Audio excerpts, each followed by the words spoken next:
Bienvenidos amigos, programa del Libro del Cielo, volumen 16. Los saludamos el doctor Salvador Tomasini. Hola, buenas noches. Alejandro Carrega. Hola, buenas noches. Y su servidora, Elvi Carrión.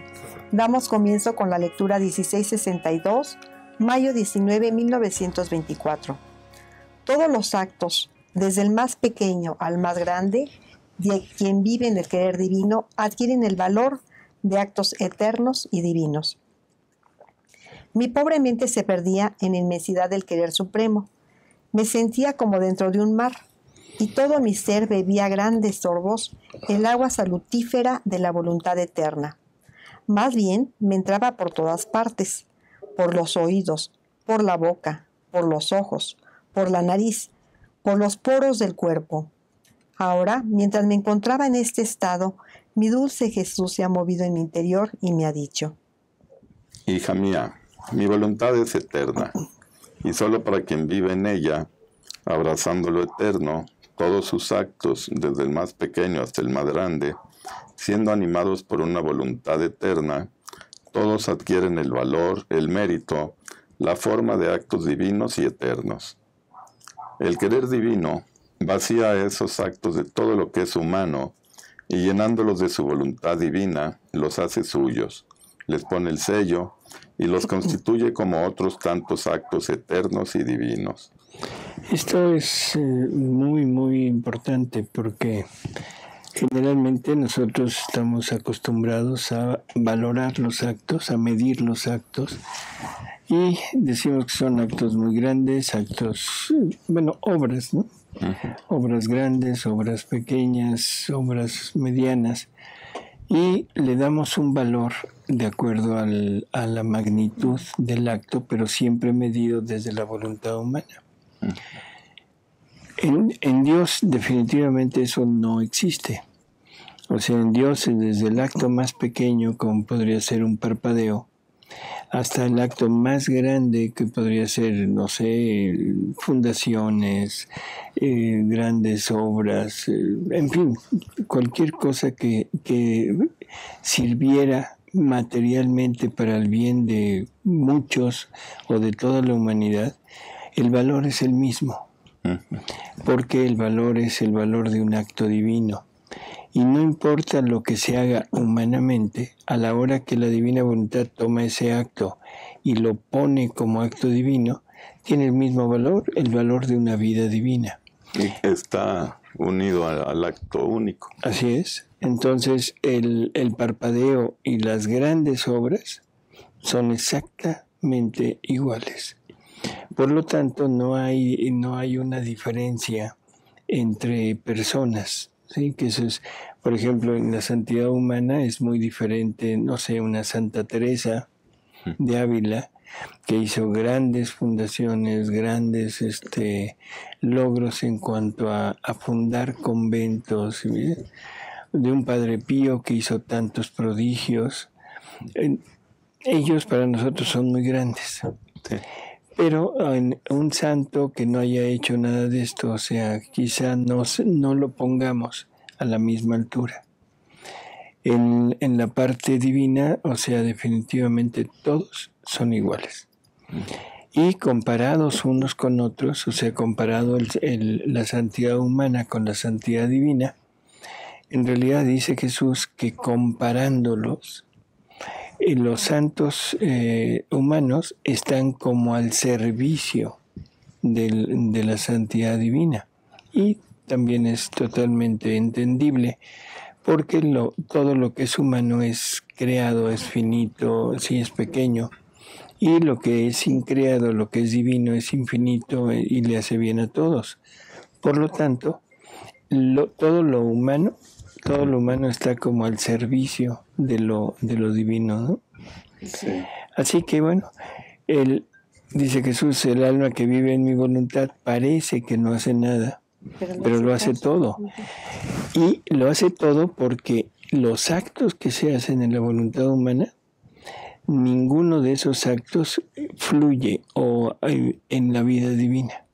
Son actos buenos, muy grandes, todo, pero todo desde el punto de vista humano.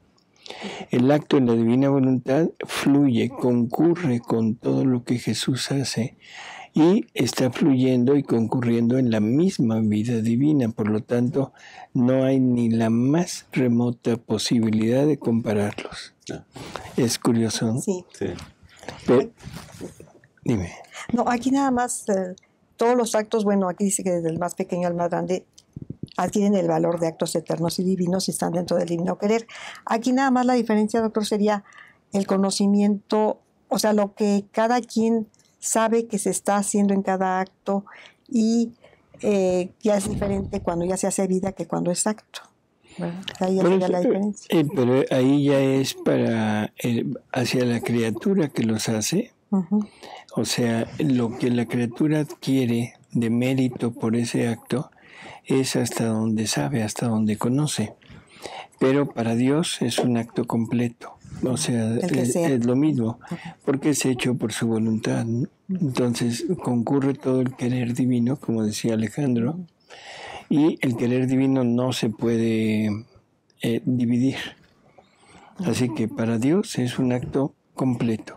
Para la criatura es hasta donde conoce lo que puede tomar como bien propio. Okay. O sea, es diferente para la criatura que para Dios. Claro. Muy bien.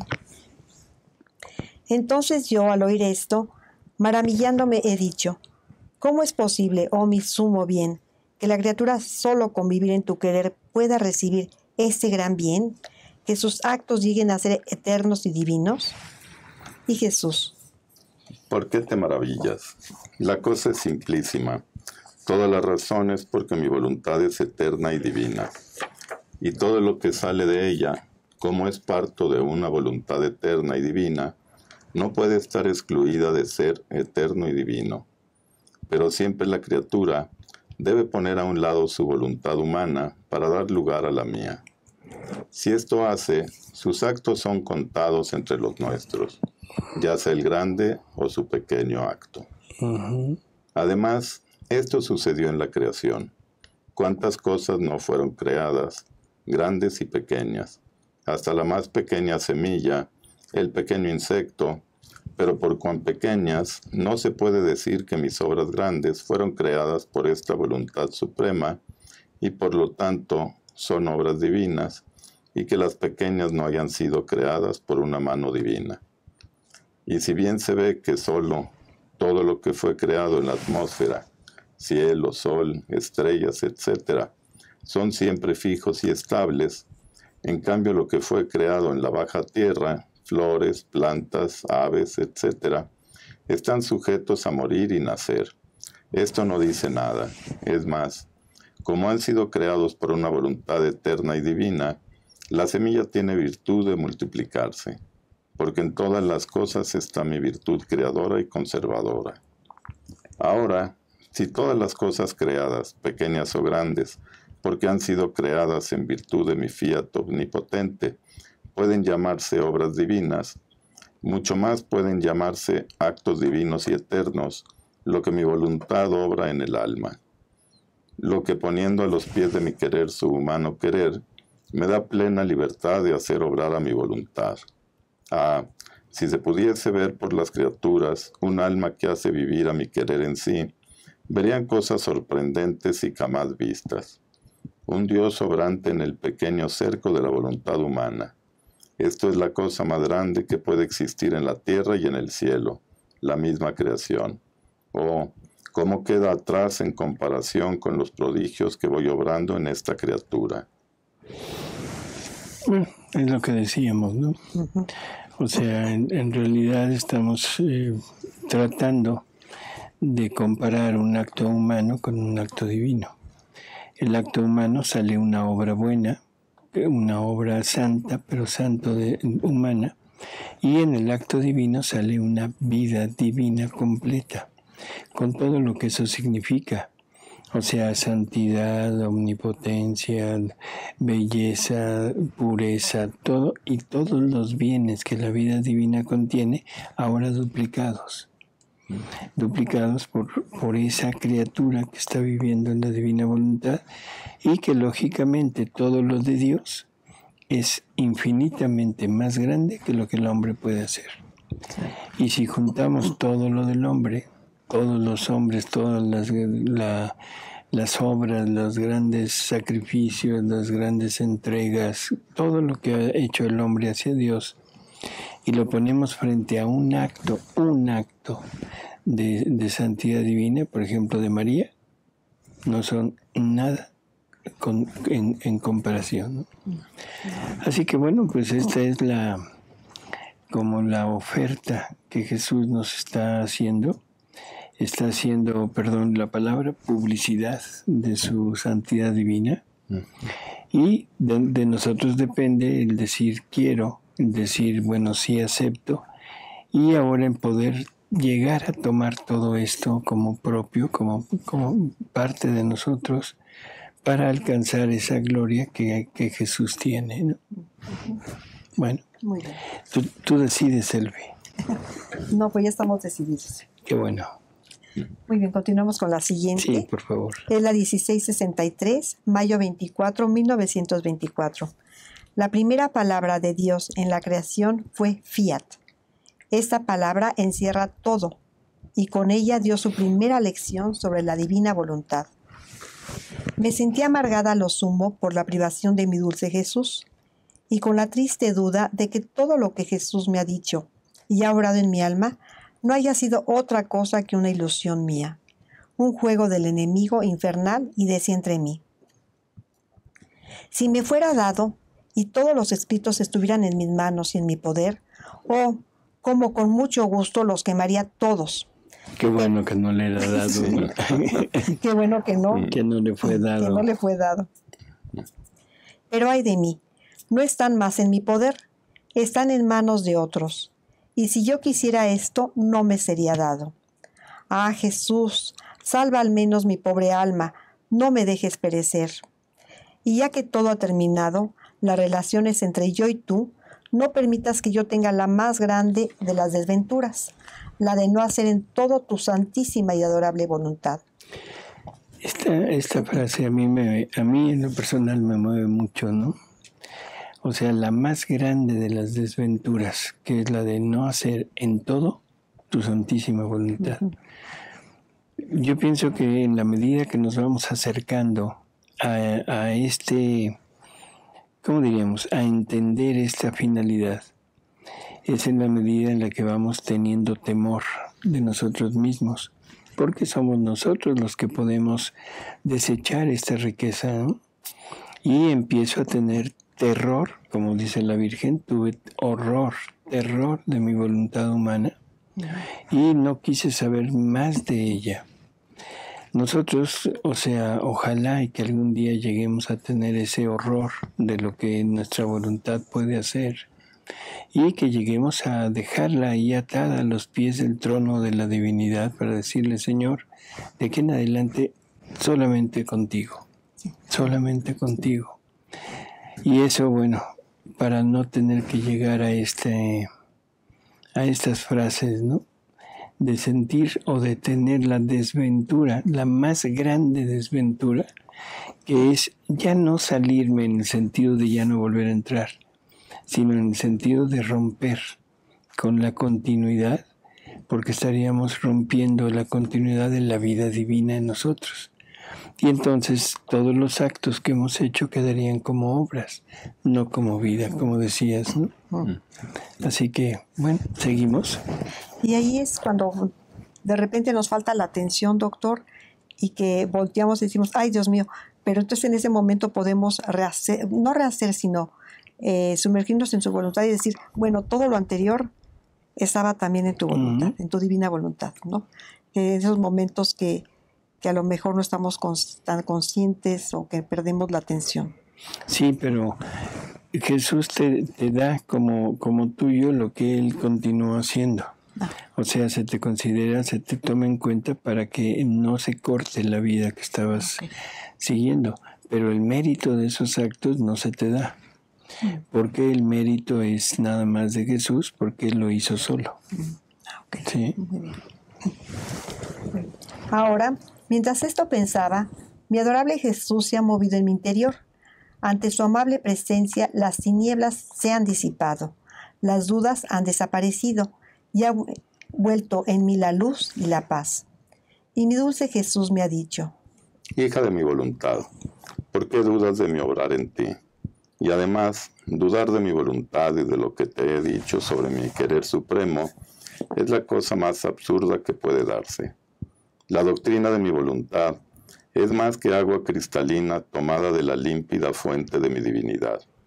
Es más que sol fulgurante que ilumina y calienta ese espejo tercísimo que cualquiera que tenga el gran bien de poderse mirar en esta doctrina celestial y divina, quedará sacudido y sentirá en sí toda la buena voluntad de purificarse de sus manchas, para poder beber a grandes sorbos de esta doctrina celestial y así quedar embellecido por sus adornos divinos.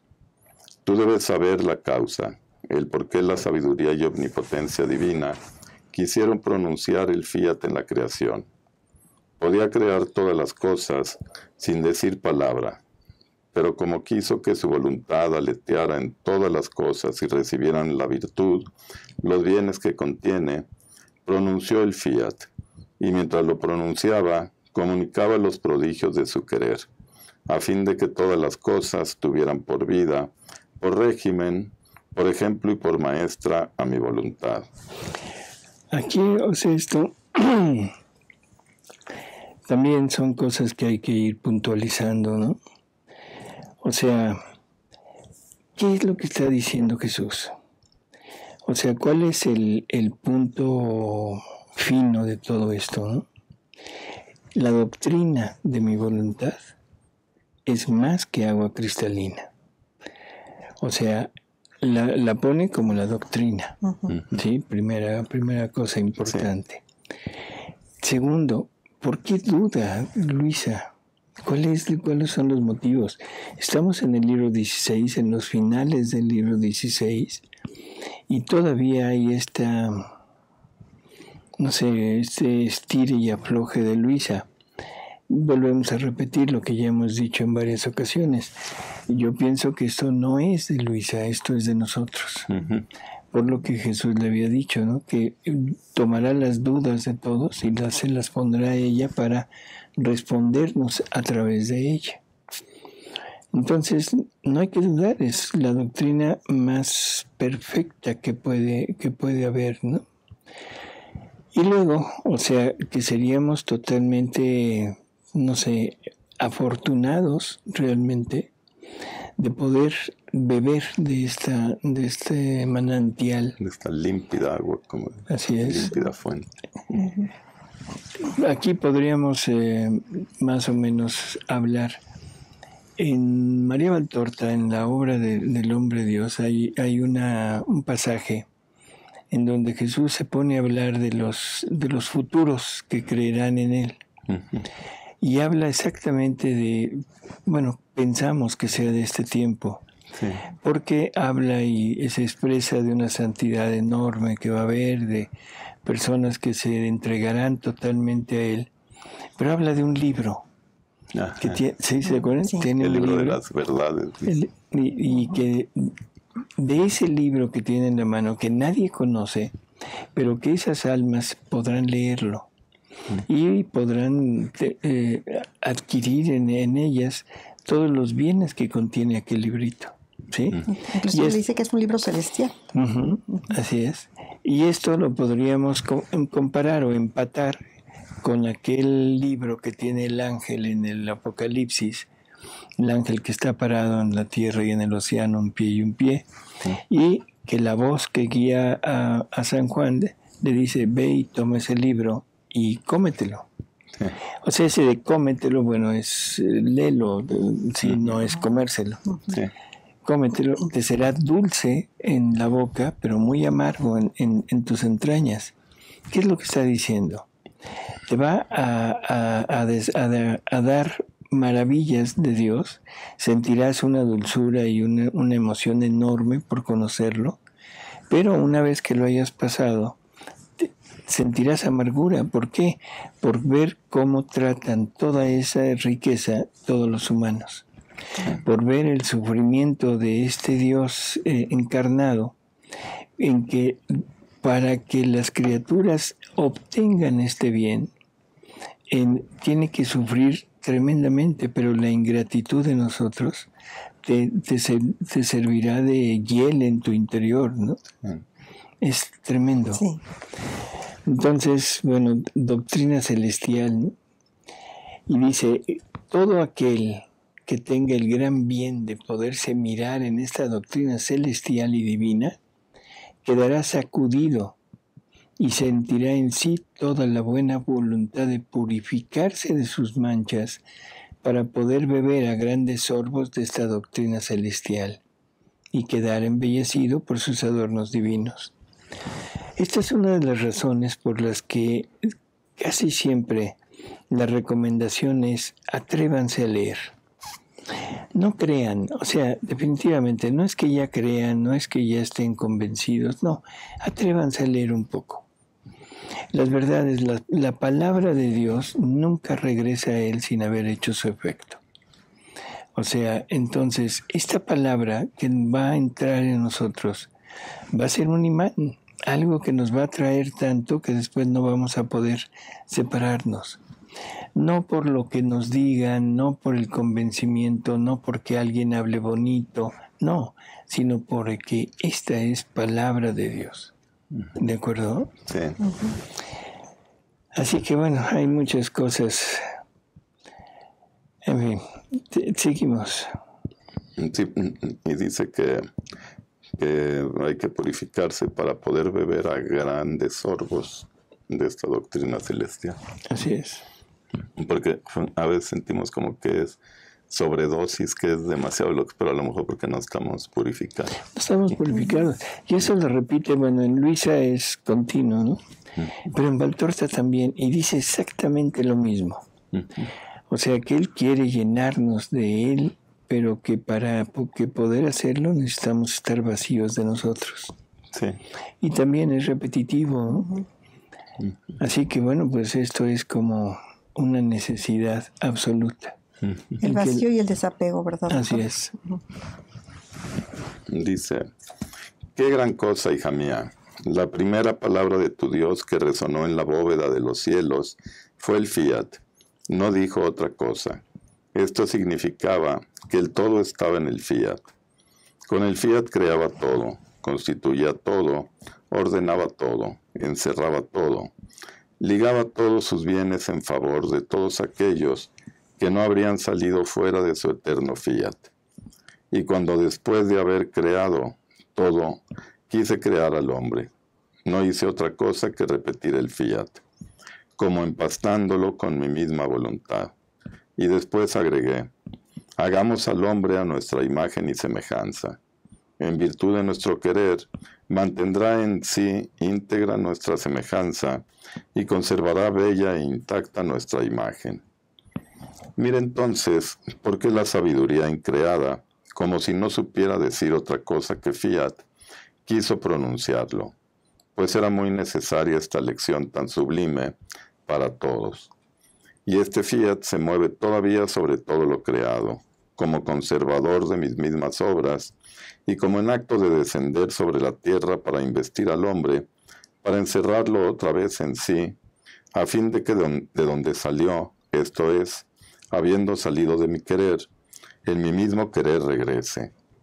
Porque es mi voluntad que todas las cosas por mí creadas vuelvan por el mismo camino por donde salieron, a fin de que me regresen bellas, decorosas y traídas como en triunfo por mi misma voluntad. Sí, pero por su misma voluntad, no sola, sino a través del hombre. Ese es el punto, porque esa es la retribución.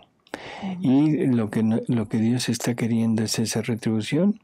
Entonces, ¿qué quiere? Quiere criaturas que vivan en su voluntad, para que su voluntad, por medio de las criaturas, pueda llevarle de nuevo todo lo que de ella salió, pero ahora vivido desde la criatura para corresponder, para sentirse correspondido y sentir pagado todo lo que él hizo, ahora que la criatura se lo pague, pero la única forma de pagarle es con lo propio de él. ¿Sí? Así que ahí está la invitación. Bien.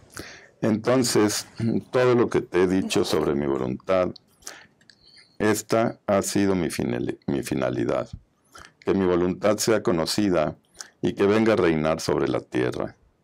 Y lo que he dicho será, arrollaré todo para obtener esto, pero el todo me debe regresar en esa palabra fiat. Fiat dijo Dios, fiat debe decir el hombre. En todas sus cosas no tendrá más que el eco de mi fiat, el sello de mi fiat, las obras de mi fiat, para poder darle los bienes que contiene mi voluntad, y así obtendré la finalidad completa de toda la creación. Y por eso me he dedicado a la tarea de hacer conocer los efectos, el valor, los bienes y las cosas sublimes que contiene mi querer. Y conforme el alma recorre el mismo camino de mi fiat, quedará de tal manera sublimada, divinizada, santificada, enriquecida, de dejar estupefacto cielo y tierra al ver el portento de mi fiat obrante en la criatura. Porque en virtud de mi voluntad saldrán de mí gracias nuevas nunca salidas, luz más fulgurante, portentos inauditos y nunca vistos.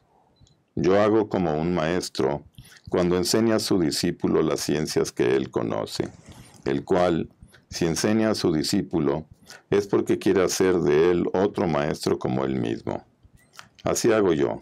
Si mi lección sublime fue mi primera palabra fiat, mi oración enseñada fue el fiat como en el cielo, así en la tierra.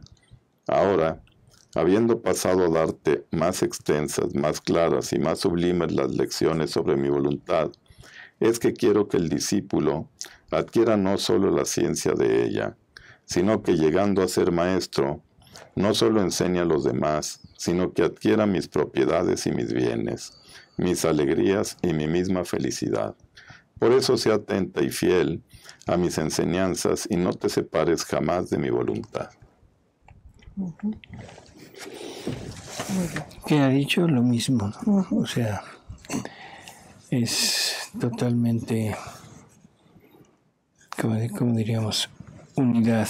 Toda su mira, toda su finalidad es comunicar todo lo que él contiene.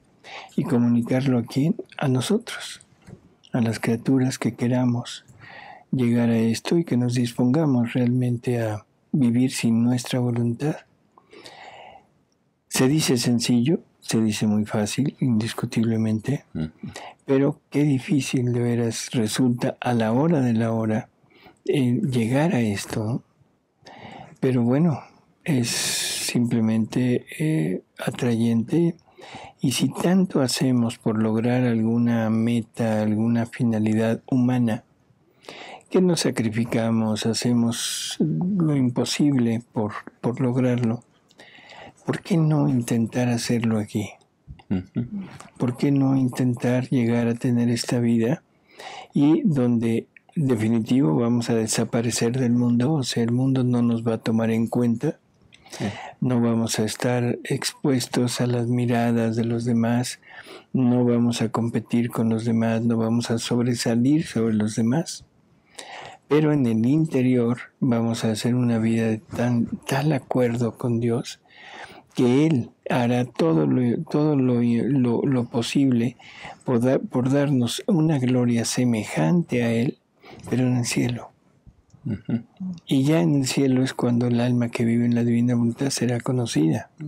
Sí, pero de todos modos, cuando uno vive esto de la divina voluntad, aunque viva uno las cosas más pequeñas, son más intensas que las cosas más grandes que pueda vivir uno, claro, humanamente. Así es. Y cambia la vida, doctor, aunque estemos haciendo actos, ya cambia la vida.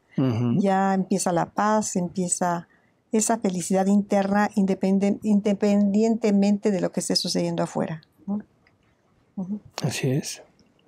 Y bueno, lo último nada más como una pequeña, agregado. Dios podría haber creado todo sin la palabra. Sin embargo, se quiso valerse de la palabra. En alguna lectura dice, para hermanarse con nosotros, ¿no?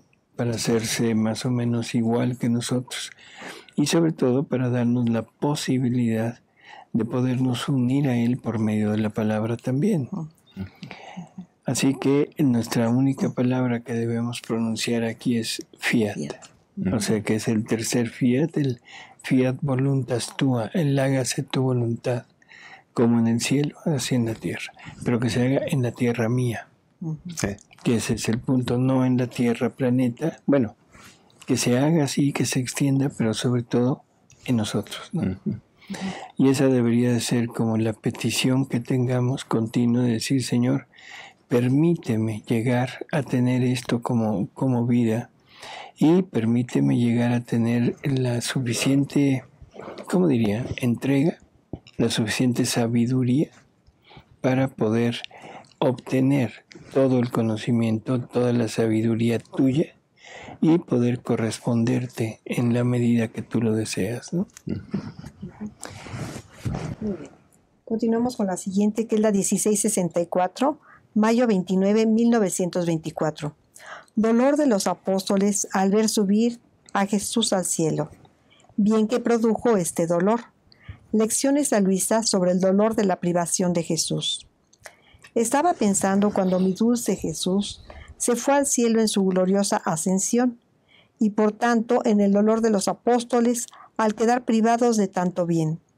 Y mi dulce Jesús, moviéndose en mi interior, me ha dicho: Hija mía, el dolor más grande de los apóstoles en toda su vida fue el quedar privados de su Maestro. Conforme me veían subir al cielo, su corazón se consumía por el dolor de mi privación.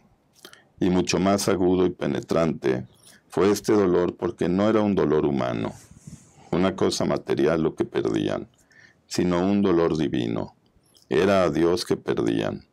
Y si bien yo tenía mi humanidad, pero como resucitó, estaba espiritualizada y glorificada, por lo tanto todo el dolor fue en sus almas, que penetrándolos todos se sentían consumir en el dolor, tanto de formar en ellos el más desgarrador y doloroso martirio. Pero todo esto era necesario para ellos.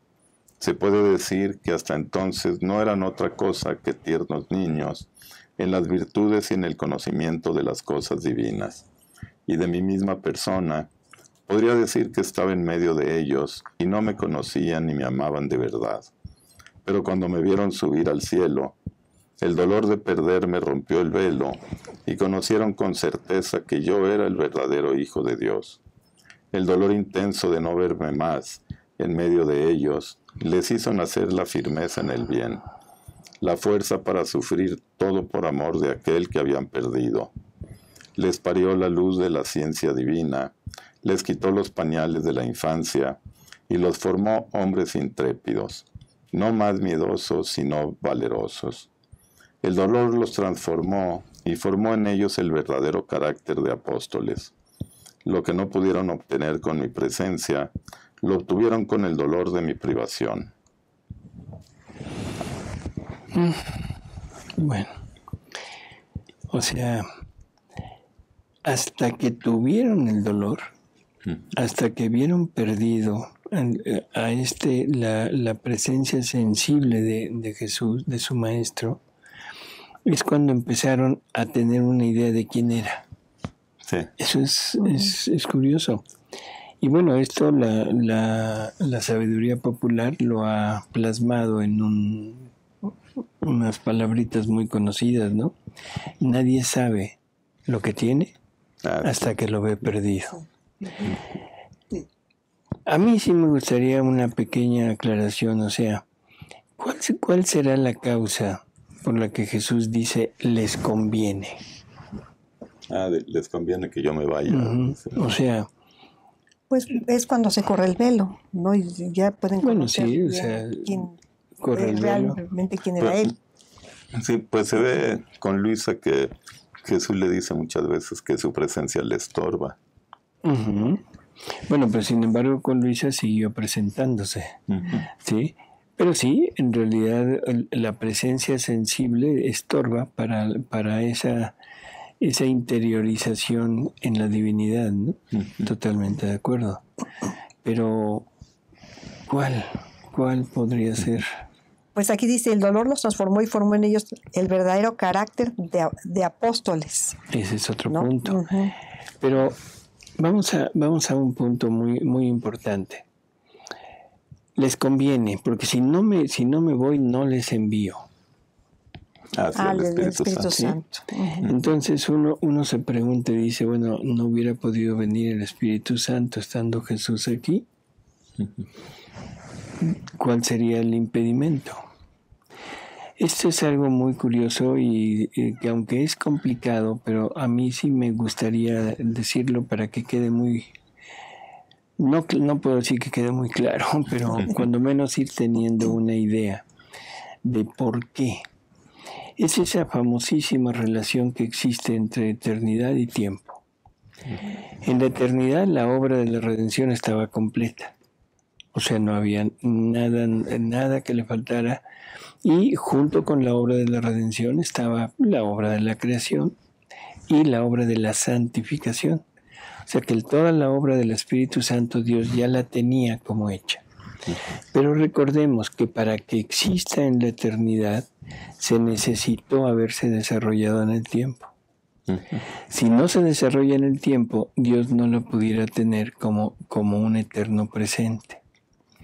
Por lo tanto, para que la obra de la redención estuviera completa en Dios, se necesitaba que en el tiempo Jesús, después de morir, resucitar y estar un tiempo aquí, regresara al Padre con una humanidad totalmente como Él había creado en Adán, una humanidad perfecta y con todas las obras y todos los actos y todos aquellos a los que rescató del seno de Abraham para decirle, Padre, aquí está cumplida tu obra.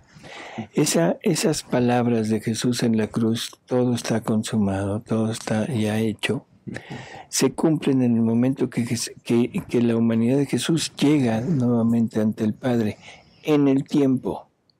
Y en ese momento se consolida lo que el Padre tiene en la eternidad. Por lo tanto, el Espíritu Santo tenía que venir, pero tenía que venir cuando la obra de la redención ya estuviera completa. Entonces, si Jesús no se va, en el tiempo no se completa y entonces en la eternidad queda como en, perdón la palabra, pero creo que todo el mundo lo entiende, stand-by. Sí. Hasta que se complete en el tiempo, se pone en acto ya en la eternidad. Así que en realidad sí les convino a los apóstoles y nos convino a todos el que Jesús se fuera. O sea, completara toda esa obra, porque ahora el Espíritu Santo es el que está guiando a la iglesia. El Espíritu Santo es el dador de la sabiduría, de la inteligencia divina, claro, no sabiduría humana, ¿no? Y el Espíritu Santo viene a completar todo lo que le faltó a la enseñanza de Jesús. Sí, no, qué interesante todo eso del tiempo, yo no lo sabía. Ahora, hija mía, una pequeña lección para ti. Tu vida se puede decir un continuo dolor de perderme y un continuo gozo de adquirirme. Pero entre el dolor de la pérdida y el gozo de adquirirme, ¿cuántas sorpresas no te he hecho? ¿Cuántas cosas no te he dicho? Ha sido el dolor y el doloroso martirio de mi pérdida lo que te preparaba y te disponía a escuchar las sublimes lecciones sobre mi voluntad. En efecto, ¿cuántas veces te parecía haberme perdido?